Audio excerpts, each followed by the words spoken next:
안녕하세요. 나의 잡다한 취미 TV입니다. 자, 오늘도 캠핑카에 나왔습니다. 한번 또 점검을 하러 또 왔는데요. 오늘은 또 어떤 이야기를 해드릴까 해서 나와봤는데요. 저는 운전 경력이 26년 가량이 됩니다. 26년 동안에 무사고였고요.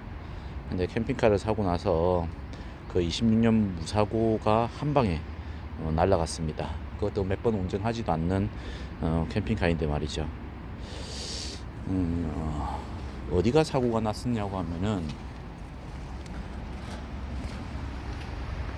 요 위쪽 부분입니다. 보통 어닝이라고 하죠. 어닝이 이렇게 끓였는데요. 이렇게 조금 이제 끓였고 제가 배상을 좀 한 사건이 있었습니다. 안에 들어가서 좀 이야기를 드릴게요.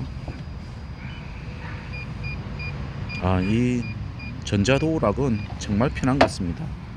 전자도어락으로 해서 주머니가 훨씬 가벼워졌고요. 언제 어디서나 그냥 열쇠 없이도 이렇게 들어갈 수 있어서 좋은 것 같습니다. 이 서두에 이야기 드렸던 부분이 제가 26년 무사고라고 했었는데요. 20년 무사고 이후에 한 방에 캠핑카를 사고 나서 한 방에 사고로 해서 무사고 기록을 깬 이야기를 한번 들려드릴까 합니다. 기록에는 안 남았을 거예요. 그냥 저 현금으로 처리를 했는데요. 제가 사고 난 부분을 이야기를 드렸는데 어닝 부분이죠.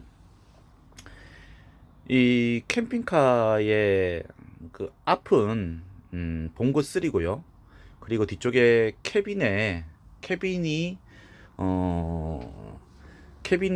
캠핑카에서 해서 제작을 했는데요. 이 폭이 2.2m 정도가 됩니다. 아마도 앞에 운전 원래 봉고 3의 폭보다 아마 옆쪽으로 한 20cm, 양옆쪽으로 한 15에서 20cm 정도가 클 거예요. 그리고 어닝까지 하면은 조금 전에 어닝이 캐빈 부분에서 측면에 달려 있고 그리고 툭 튀어나왔죠. 그 부분이 한 7, 8cm가 될 거예요. 총 그러면은 앞에 운전석보다 거의 한 22cm에서 27cm 가량이 튀어나오지 않았을까라고 생각하거든요. 물론 이 차를 운전할 때는 그냥 주행할 때는 정확하게 이야기 드리면 주행할 때는 크게 사고 날 일이 없습니다. 근데 언제 사고 나냐 하면은 주차할 때 아니면은 좁은 골목을 들어갈 때 그럴 때 사고가 많이 나는데요. 조금 전에 보셨던 그 어닝이 확 끓긴 게 가슴이 아픈데 언제 끓겠냐고 하면은 뭐하고 박았냐고 하면은 이 버스하고 박은 자국이거든요. 버스에 어디냐? 버스 관광차나 뭐 고속도로에 뭐 고속버스 이 고속버스 같은 경우도 이제 백밀러가 그 차보다는 옆으로 튀어나와 있겠죠.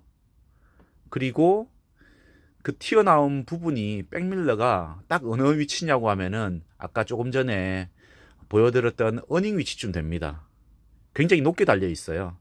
우리가 승용차라고 하면은 사실 우리 눈높이하고 천정 부분하고는 그렇게 차이가 별로 안 나거든요.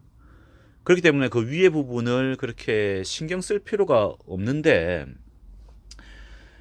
이 캠핑카는 그 부분까지 신경을 써야 됩니다.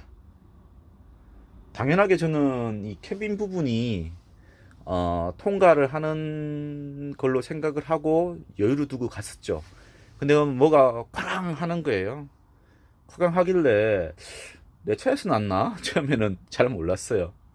그래서 좀 더 끄는데 더 소리가 커가지고 멈추고 나서 보니 이 관광버스에 백밀러 부분을 박살을 내버렸던 거예요. 그때 관광차는 이 관광하시는 분들을 싣고 이렇게 놀러 가는 도중에 휴게실에 잠시 이제 쉬려고 대놨던 거죠. 근데 제가 그걸 박살을 내므로 인해 가지고 관광차가 운행이 중단될 뻔했습니다. 다행히 이제 이 금이 갔고 그걸 임시 방편으로 이 테이프로 대충 붙여가지고 이렇게 운행을 하시게 됐는데, 그때 당시에 그 기사분이 하고 저하고 저는 처음에는 그냥 보험 처리를 하겠다라고 이야기를 했었는데, 기사분께서 이야기하시는 거는 만약에 보험 처리를 하게 되면은 내가 그러니까 일하지 못해가지고 그 하는 것까지 보상을 해야 되고 뭐 대차를 하게 된다면 더 많이 나올 거다. 차라리 그냥 백밀러 값을 현금으로 줘라. 그러면은 되겠다라고 이야기를 하더라고요. 그래서 얼마냐 하니까는 뭐 30만 원 정도라고 하더라고요. 그래서 저도 담당 보험 관리인한테 물어보고 그냥 30만 원을 주고 이렇게 합의를 봤습니다.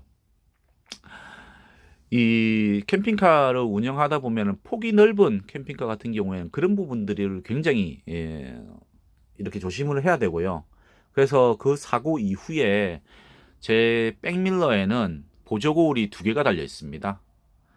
첫 번째 보조거울은 위쪽을 보는, 그러니까 저 조금 전에 사고가 났던 어닝을 보는 부분하고요. 그리고 한 개의 보조거울은 밑쪽으로 보는 거울입니다. 우리 캠핑카가 이 옆으로 툭 튀어나왔기 때문에 뒤쪽에 있는 거는 사각지대가 없어요. 근데 문제가 뭐냐고 하면은 우리가 좌회전을 할 때 있지 않습니까? 비슷한 마가에 서가지고 하면은 이 오른쪽이 거의 안 보입니다. 이 시야가 많이 가리거든요. 이 차 때문에. 그렇기 때문에 그 밑에 보조거울을 달아서 2개의 보조거울을 지금 설치해 놓은 상태입니다. 그리고 보험과 관련해서는 뭐 보험료는 생각보다는 그렇게 비싸지는 않더라고요. 저도 50만 원대의 보험료를 내고 있는데요. 문제는 사고가 났을 때가 문제더라고요. 저도 사고가 나면서 알은 거지만은 이 캠핑카 같은 경우에는 사고가 나면 골치가 좀 아픈갑더라고요. 굉장히 뭐 보험료도 이게 보상을 하는 게 굉장히 금액이 크다고 이야기를 들었거든요. 왜냐고 하면은 이 캠핑카 자체가 어디서 제작합니까? 우리가 산 데서밖에 제작을 안 하거든요. 아마 그쪽에서 부르는 게 값일 거예요, 아마. 그렇지 않겠습니까? 우리 뭐 일반적인 승용차 같은 경우에는 뭐 수공료라든지 아니면 부품료라든지 그런 것들이 뭐 어떻게 보면 표준화돼서 합리적인 가격으로 측정이 돼 있을 건데 많이 사용하니까요. 근데 이 캠핑카 같은 경우는 다 수작업을 했기 때문에 사실 부르는 게 값일 거예요. 그래서 뭐 그것 때문인지 이 보험을 받기를 좀 꺼려 합니다. 그래서 국내에서는 삼성, 현대, 동부화재 정도가 이 캠핑카를 취급을 하고 있는데요. 제가 캠핑카를 사고 난 다음에, 그리고 난 다음에 보험 처리를 하려고 했고, 그리고 이제 보험 처리를 결국 이제 이런저런 이야기를 듣고 안 했지만은 실제로 보험 처리를 만약에 하지 않습니까? 그러면은 아마 기존의 보험사에서는 이 차를 안 받아줄 거예요. 저도 그 부분은 경험을 했던 부분이고요. 그리고 만약에 받아준다고 하면은 좀 무리한 요구를 해요. 어떤 거냐고 하면 뭐 자차를 빼라든 둥, 뭐 금액을 올리라든 둥, 뭐 자차 보험을 차량 가격 올리라든 그렇게 이야기를 하거든요.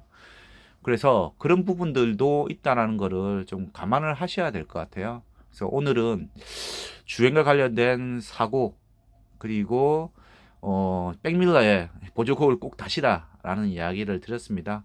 캠핑카 사시려고 하시는 분들한테 좀 도움이 되시라고 이야기를 드리는 거거든요. 도움이 되신다고 하면은 좋아요, 구독 눌러주시기 바랍니다. 감사합니다.